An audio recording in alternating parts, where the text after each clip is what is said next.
Don't get stuck with the limit. I'm gonna teach you exactly how to inspect a used car before you purchase it, like a pro. If you don't know, I own a car dealership here in Southern Indiana, and over the last few years when I left the Chevy dealership, I have purchased over 500 used vehicles from all over the country.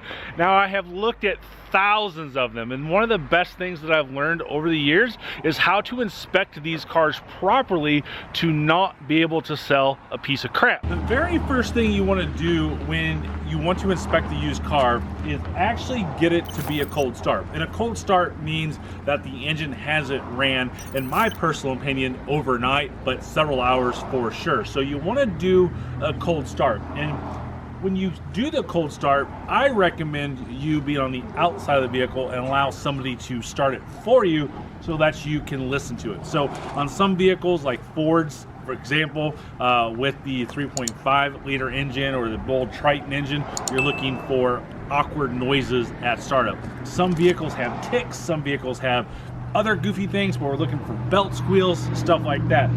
So this is not ran for a couple days. We just got it. We have not done our inspection on it yet. So I'm gonna do a cold start for you right here.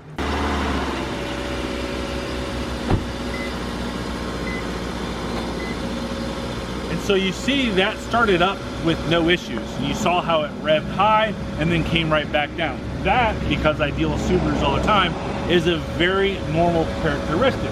At that point, what you want to do is inspect the interior. And we want to start looking to see if there's any lights. And definitely on like the Japanese cars and stuff like that, this light right here is extremely important to know that that is going to be blue at startup. That is just basically telling you that the vehicle is not up to operating temperature. And before you do a test drive, you want the vehicle to be at operating temperature. It's the best thing to do. So now that we have done our cold start and we have looked at the gauges to watch of anything, we want to watch, make sure all the gauges start up and they're moving, functioning and stuff like that.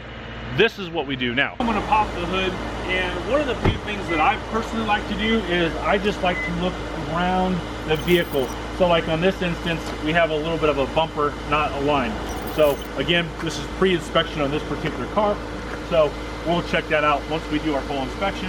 And then I'm gonna come in here and I'm gonna look at everything as the car is running. Obviously we wanna be careful of ties and sleeves and stuff like that. The car is running, you don't wanna get around these serpentine belts. And in a nutshell, I'm just listening and I'm looking for anything that's obviously wrong. And if there is nothing obviously wrong, just a couple minutes later, literally right now as I do this video, the car is starting to quiet down. This car is now warmed up and it's good for a test drive. So the second step is what you want to do is go for a test drive. And you want to ensure that you do what's called a drive cycle. A drive cycle is extremely different from every single manufacturer out there. So a good 30-minute test drive is extremely important to do. And I do have a video on how to test drive a car that I'll link at the end of this video, so go watch that to get very specifics on what to do for a test drive. When you get back from your test drive, you want to go get the tools that you bring with you to this. And we haven't talked about tools because there really isn't much that you need. First and foremost, you need the how to inspect a used car checklist that you can get at ChevyDudeStore.com. You want to have a good flashlight. This particular one is a 1,000 lumen flashlight, so that way even during the daytime like this, that I can get in that engine bay and the flashlight is going to be at a benefit. And then also I like to have a little OBD2 scanner. You don't need expensive ones. These are really cheap on Amazon. You can get ones that plug into your phone for an app, all that good stuff. But this is really great because you don't need any power and you don't need a huge expertise to know how this works. And speaking of the OBD2, it's very, very important that you understand how this works. So first and foremost, when you plug in the OBD2, you need to have the vehicle off. And when you plug it in, you know where it goes, and you'll see power automatically. And then what you want to do is have the vehicle in accessory mode. You do not want the vehicle to be on. So in this case, since it's push button start, I'm just going to push the button and it should all come on. Maybe a second button. There we go, second time. And then I'm just going to come in here. I'm just going to tell it to scan the vehicle so it's linking. And we can see that we have codes found 0, monitors not applicable 3, monitors okay, monitors included. So monitors not applicable are okay because these are the readiness codes, and you gotta have a drive cycle in order for it to work. So you can see that MIL status off and everything is okay, misfire, stuff like that. So this is what you're looking for when you're doing this. And on this awesome one here, what I liked also about these is that I can hit the VIN number here, and you can ensure that this VIN number matches what's on the window and in the doors to ensure that nobody has stolen this vehicle in the past and redone the VIN number. So once I get back from my test drive, the very first thing I'm going to do is use my sniffer. I'm going to make sure that there are no goofy smells. So we're going to look for oil smells like burning oil, and we're going to look for coolant smells. Those are typically the two biggest concerns that we're looking for on a vehicle. And just for a reference, burning coolant is a sweet smell. It's very obvious of what it is, and you have a totally different smell from when the burning oil is. When burning oil is typically that, it's just a burning sensation. So that you don't have to be a professional, you don't have to be a mechanic to do an inspection on a used car to ensure that you are buying something good. I personally think that a visual inspection from the top of the engine is a good indicator if you have a good vehicle or not. So first and foremost, you want to look for everything that could possibly have fluid. So even if you don't know if it has fluid or doesn't have fluid, you want to inspect it. Obviously this right here, this could be something with fluid. It's not, it's air, but you can look at that and around those seals to ensure. On a Subaru, it's really nice to see our oil filter on top, very simple, and we can see our oil fill is right there. What I personally would do is I'd be looking down here to see if there's any major oil spills down here. Some of those oil spills could be from sloppy people putting oil in a car. So you want to determine that. You can start looking down at your serpentine belt. Your serpentine belt, you're going to look on the inside here to see if there's any cracks. If there's major cracks, you want to do that. A serpentine belt only costs 20 bucks, and it's really simple to put on, but you just got to understand how to do it, but you can have somebody do that for you as well. You can see there's a little bit of rust down there. That's not a concern on this particular vehicle. I'm going to start looking in the cavities of the engine to make sure there's nothing up here.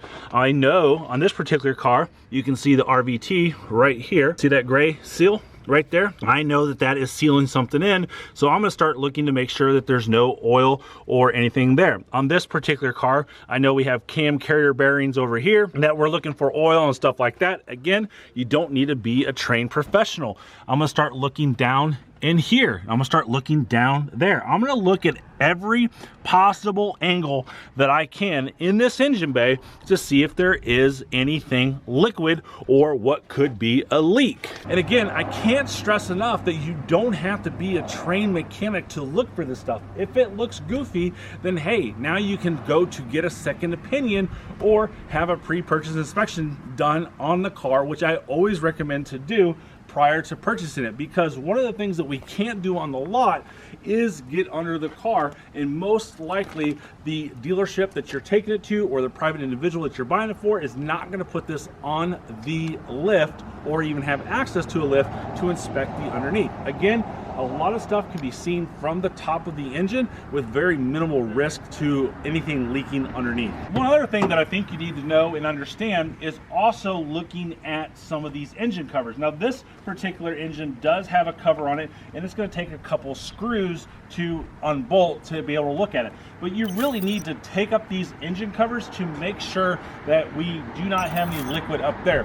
As we see on the Subaru here, everything is open, there's no engine covers on it, so it's very easy to see. But don't be afraid to get something up and take this engine cover off, because there is liquid under here that could be seeping out and seals and gaskets that could be leaking. So you definitely want to get up under here and ensure that there's no leaks as well. Now the next biggest thing is safety, and safety is obviously usually one of the biggest things that people want to have in their vehicle.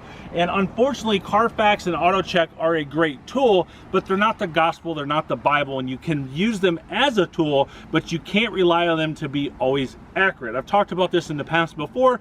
My wife a few years ago got rear-ended in the Tesla, and I think the Tesla Carfax says it was hit on the side. We have video proof that it was not hit on the side, only in the back, and it was very minimal damage with the just the cover coming off. So one of the things that we want to definitely look at in the back is lifting up all of these covers. We want to ensure that these are all up. We can look in here and we can inspect the tub of the car. So obviously there's nothing crazy here. We want to inspect these seams right here, and you want to be able to lift these up as much as possible. And if you start looking in here, you can see that these seams have never been touched since they were brand new from the factory. So you want to check that there as well. And you also, because this vehicle has got a big old sunroof, and luckily it's been raining here in southern Indiana, we can also check to make sure that the sunroof is not leaking and that there's no water back here as well. And as far as safety goes in the front, there's a few things that we want to look at up here as well. So everything that I look at these cross members right here. I start looking up here, and we want to look at bolts, right? So we can look at this bolt right here, and I can look at that bolt and know that it's never been turned. So this car most likely has never been in an accident so bad that we've had to replace the hood or anything like that. These are body colored. There's no scars, there's no scrapes on there. And when they put these bolts on from the factory, they do it so precise and with some crazy expensive machinery that it does not chip the paint once it's on here, because these are not painted like this altogether. I'm gonna start looking at what would be the crumple zones. So again, I'm gonna start pulling this stuff back if that's there to ensure. You can, again, look at this bolt right here and see that this bolt has never been turned by a body shop or anything else. And then I'm gonna look a little bit more into the cavity of the engine compartment, and that right there, this right here, right where my laser's light is at, right there, that is the frame rail of the car. So I'm gonna start looking at that. You can see where that little bit of rust is there. Again, not concerned about the rust because this is an aged vehicle with very minimal stuff, but I'm gonna look at that to ensure that that is not damaged in any way, shape, or form. That is your core support of the car. Again, I'm looking here, and I'm gonna start looking down there. I'm gonna start looking here.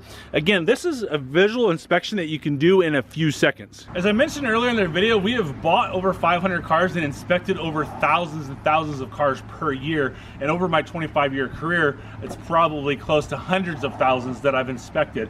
I can literally look at a car in less than 5 minutes and have it all figured out, looking at it to do like an appraisal, or if I want to purchase it, or whatever the case may be. Somebody stops by and asks me questions on it. Within about 5 minutes, I can see what's going on with the car. So it doesn't take you very long to do this, even though this video is a little bit longer, so that way I can educate you on everything that we do want to look at. Because when I'm doing this stuff, I'm literally coming in just like this, and I'm looking, and I'm pretty much done with the engine bay of this. Again, I'm a trained professional. I've been doing this for 25 years, got hundreds of thousands of inspections under my belt, but that's what I look at when I look at a car. So one of the things that you want to do on your test drive is obviously make sure that the driving components work. The cruise control, the lights, stuff like that, turn signals, whatnot. So one of the things you want to do when you get back at some point is ensure that everything else works. And you want to hit the window switches and stuff like that. And just because this window switch works and rolls that window down doesn't mean that that window switch over there is going to work. So you need to go to the individual doors and start touching these things that are important. You want to move your mirrors around all different directions, up, down, left, right. Same with that one over there. You want to start pulling things away. See, took that off. That's a fuse box right there. You want to make sure that the memory works. You want to make sure that the lift gate works. You want to start pushing all of these buttons. Put it in reverse. You should have done this on your test drive. Put it in reverse, that way the backup camera works and is aligned correctly. So you want to start pushing every button that you possibly can. On a sunroof car, I'm going to hit the sunroof button to make sure that it goes back and opens up in a proper function. There's no grinding noise, there's nothing like that. I also want to inspect anything that comes up top here to see if that is working correctly. So typically speaking, if there's a problem, there's going to be some sort of indicator on these newer cars that's going to tell you there's a problem. And that's where our OBD2 scanner is going to come into play to inspect the car to ensure that there's no issues with the computers. But like if the AC wasn't working, that light might flash. So if you see something like that, understand that there may be a problem. So if you're in the wintertime checking AC, you're not going to be able to do that. In the summertime, you know, if it's 90 degrees out, you can't really tell if the heat's working. You should get a good sense of it, but it's still tough to check on a 90-degree day that the heat's blowing out at 72. And I think the only other things that you really need to be concerned about, especially if you're on a budget when you're buying this used car, again, from a dealer, from a private individual, it doesn't matter, you're buying a used car, is just understand what tires and brakes go. Your back brakes, you can kind of gauge based off the mileage. This particular car has got 97,000 miles. The likelihood of needing back brakes is extremely low. Front brakes, it possibly could. So it's tough to see, but a good rule of thumb that I like is taking my phone and I like to put it in there and get a picture of the pad so I can see the depth of that if you cannot take this wheel off and measure it properly. As far as tires, you want to measure all the way across, not just the middle. Everyone always talks about the middle. I think you want to measure all the way across and watch, and typically speaking, 430 seconds is your bare minimum. If you're buying a car, that 430 seconds is going to get you a season, like winter into summer, or winter into spring, or midsummer into winter, something like that. So you want to make sure that there's at least 430 seconds out there. Typically tires come with 1030 seconds, so that is 40% of tire life left on that. But those are probably the only other things that you really need to be cautious about. The biggest thing, I promise you 100%, the biggest thing is to do your proper research on Carfax, auto check, test drive the car properly, and just take some time to think about it.